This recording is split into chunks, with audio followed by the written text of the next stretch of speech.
So ayan guys, good evening. So ayan guys, pasensya na kayo ay ngayon lang ako nakapag-vlog ulit. So ayan, dahil nga ngayon lang ako nakapag-vlog ulit dahil medyo busy ako guys kasi enrollment ng mga anak ko. So ayan, ngayon lang ako nakapag-video. So ayan. So ang topic natin for today's videos guys about sa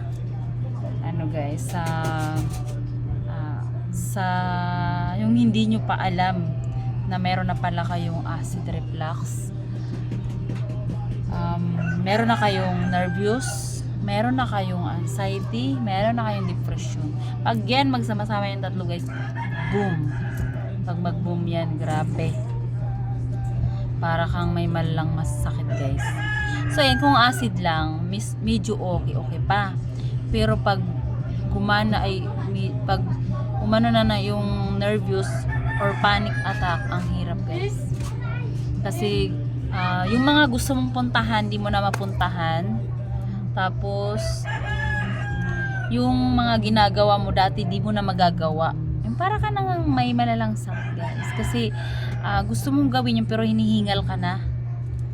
Tapos gusto mong puntahan yung doon sa lagi mong, alam mo yun, yung habit mo dati na panay-gala, or ibibilin lang sa labas kahit di naman kalayuan, di mo na magagawa guys, kasi natakot ka na mag-isa. Magagawa mo yung may kasama, pero ako guys, kahit may kasama ako, kunwari pupunta ako ng pupunta ako ng city namin or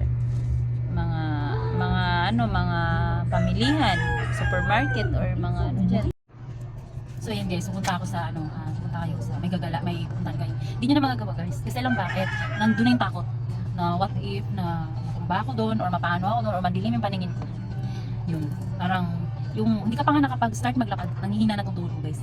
Yung tuhod mo nanghihina tapos hindi tumusik mo na. Parang malamya ka. Yun. Tapos pag kunwari hindi naman mainit pero pinagpapawisan ka guys. Buo-buo yung pawis mo sa mukha mo, ito mo, pero malamig yung pawis mo guys.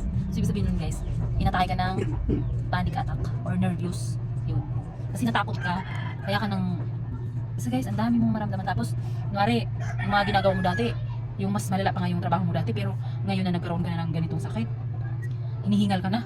Masaya na pag lumala na guys, tsaka mo na nalaman na lumala na pala. Nagka-GERD na yung acid mo, naging GERD na siya guys.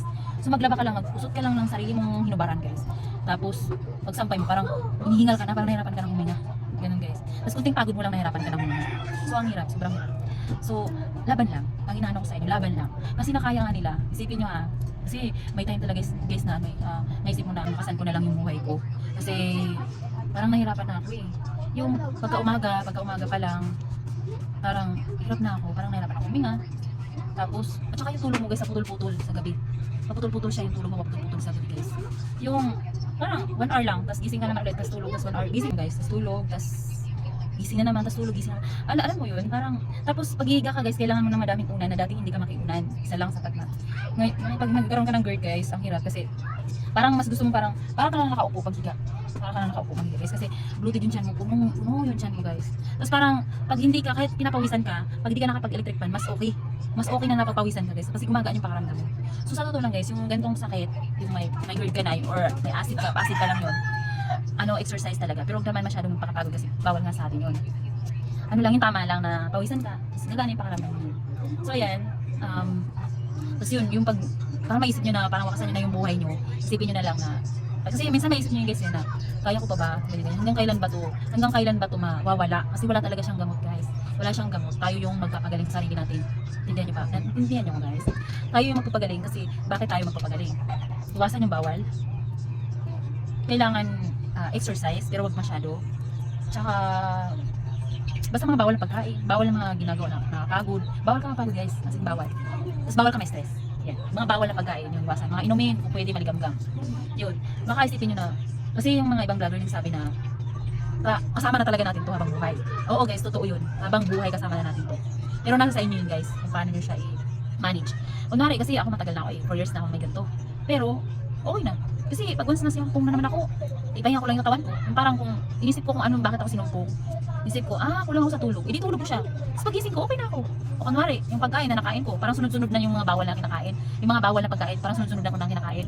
Isipin ko yun, paano ako acid ulit? Paano ako sinumpong?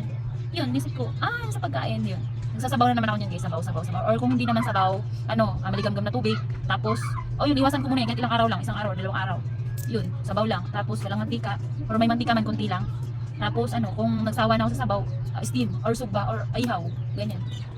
Yun lang guys. Tapos, yun na, okay na. Pag matagal na kayong pag matagal na ilang years na kayong yung migrate kayo. Yun, okay na siya. Huwag nyo lang siyang abusuin guys, no? Yun ang sinasabi ko. Kasi, alam niyo naman guys, masarap yung bawal. Pero, kayo din magsasuffer eh. Ano lang siya, balance lang nyo. Ganun lang. So, sa mga may gantong sakit, huwag nyo isipin na habang buhay talaga to. Oo, habang buhay talaga to, sinasabi ko. Pero, nasa inyo yun. Yung, kailangan nyo lang i-balance yung pagkain nyo.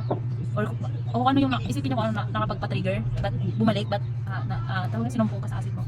Isipin nyo lang, tapos huwag nang gawin. Tapos maligam-gam. Ganun. Yan ako guys. So yun lang po. Huwag po tayo magwala ng pag-asa. Kasi ako, 6 months guys, medyo okay na ako eh. Pero yun, bumabalik. Pag na-stress, mas lalo yung stress guys, mas more siya. Ang bilis na makapag-trigger sa acid. Yun, iwasan kung pwede lang. Kasi alam naman, hindi natin maiwasan talaga yun. Pero ilibangin mo na lang yung sarili nyo guys. So ayun, yun lang yung share ko guys. Kasi huwag nyo isipin na habang buhay talaga. Oo. Habang buhay talaga siya guys. Kasama na natin siya. Pero nakadepende yun sa atin. Nakadepende yun sa atin. So ayun, sa mga baguhan pa na may ganito, alam ko kasagsagan pa, alam ko active pa siya, iwas lang muna tayo guys. Kung pwede, iwas muna tayo. Mga alak, soft drinks, iwas. Mga mantika, mga red meat, ganyan. So ayun lang po guys. Thank you so much for watching. Bye-bye. Please guys, please subscribe and click the bell button para lagi po kayo updated sa aking mga video about sa GERD, hyperacidity. Basta yun lang yung guys, GERD. So ayun guys, bye.